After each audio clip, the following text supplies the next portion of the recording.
Hey guys, Travis here, bringing you a champ spotlight on Oil Rogue in Hearth Stone. So this is a pretty low-cost deck to build, and it's got a lot of low-cost cards in it. Um, I've only been playing for a couple weeks, and I almost have it complete. I'm only missing 2 cards, but we'll jump right into it, and I'll describe how I play it and how you guys can have a lot of fun with it. So. Uh, you see my starting hand, I got rid of all the 3 cards that I was supposed to start with. You basically are trying to start off with your low cost minion cards with this. You want to have your daggers out as fast as you can. That's your hero power. You're going to get a 1 damage dagger that lasts for 2 durability. And I don't use it to attack anything other than minions until I get it buffed up. Because you always want to have your daggers available so you can just have your board control and your minions can go after your opponent's face. So you got a lot of spell cards in this deck. So you're going to see I play my Violet Teacher. You've got 2 of them.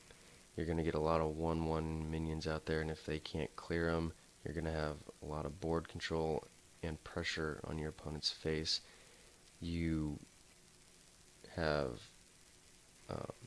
your 2 oils, 2 deadly poisons, and you're going to use that to buff your dagger, because once you get all of them on your dagger, you're going to have 11 damage, and you can attack face, and then Blade Flurry to destroy your weapon and deal your weapon's damage to all enemies, which includes the face, so you can do up to 22 damage in 1 turn with your daggers. Other than that, you've got a lot of ability to draw cards with 2 Azure Drakes. When you play them, they're 4/4, and they'll give you a card draw. Your Fan of Knives deals 1 damage to all enemy minions and gives you 1 card. And then you've got 2 sprint cards, which cost 7 mana, and you'll draw 4 cards with them. So if you have a lot of board control, or you're just in a really tough spot, you can sprint, get some cards in your hand. If you're at 10 mana when you use sprint, usually with this deck you'll at least get 1 card that's 3 mana or less that you can use.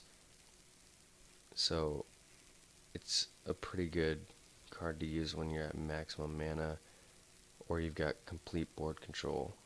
You can pop it if your hand's low.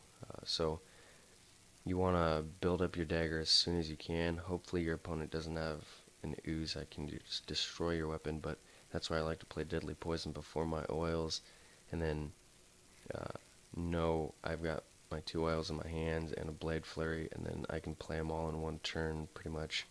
If I'm at 10 mana and I've got my Deadly Poisons on, at least 1 Deadly Poison, you guys will see at the end of this video the huge combo you can do. So you don't have to worry about getting too far behind with this deck. As long as you're pressuring your opponent and they're hovering around 20 health, you'll kill them in 1 combo. So focus on keeping board control. You've got your self-healing, so you don't have to worry about getting too far behind, like I said. Play your Violet Teachers, play your spells, get your 1/1s out there. Don't worry about trying to get your super strong minions out there, because your oils are going to buff your minions as well if you combo them. Your SI7 agents combos are really strong, so you got 2 of those guys in the deck, and you want to combo as much as you can, board control, attack your opponent's face with your minions, and build up your daggers with oil.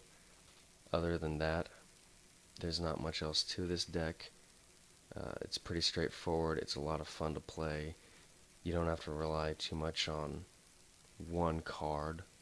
I don't really know how many of the other decks are, but I know with Secret Paladin, you're basically kind of hoping for that card that'll play all your secrets. It's a super strong deck, I understand, but I like Oil Rogue because, yeah, you're kind of relying on your poisons and oils, but you got 4 of them in your deck, so you're going to get your daggers built up anyway and be able to pressure your opponent, and you've got a lot of low cost minions that have pretty good health and damage on them. So that's pretty much Oil Rogue, guys. Make sure when you play your combo cards, you combo them unless it's oils are okay to play without comboing. It's not that big of a deal, but your Eviscerates, you want to combo. SI7 agents, you want to combo, but it's not the end of the world if you don't, because they're an early play card anyways. But other than that, post your comments down below. Any questions? I'm going to put in the description all the cards you need for my version of Oil Rogue. And if you guys want to see an easy way to get Loatheb, ask in comments down below. I'll do that Wing of Nax over again and show you guys my strategy. But until next time, guys, I hope you enjoyed, and we'll see you on the next one.